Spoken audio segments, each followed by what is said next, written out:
Well, I'm making this video on the Kenmore Progressive Vacuum Cleaner that stopped sucking.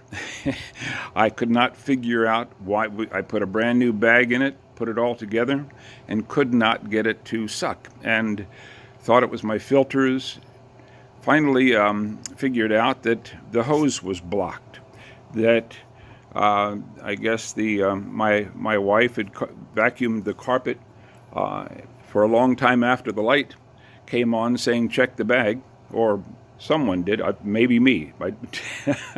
It could have been me that did that. But in any case, what I found out was that all of this was in this hose.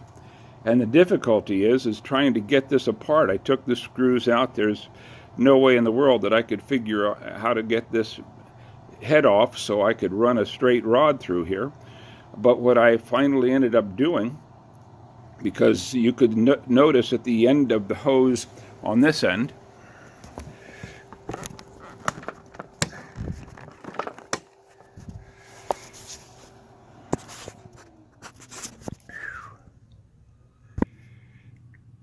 I'm making this video today for those of you who have got a hose that does not suck. I put a brand new bag in it. The light was still on, couldn't get any suction through it at all, checked my filters, and then realized that we had run the vacuum when the bag was full, and as a consequence, all of the carpet material backed up into the hose, and I couldn't get it out. I could not figure out how to remove these two ends. Tried unscrewing the 3 screws on this and pulling it apart, did not do it.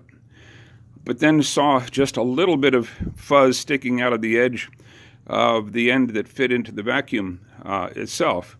And so I got myself this really handy tool, a hanger, that I just made a little hook.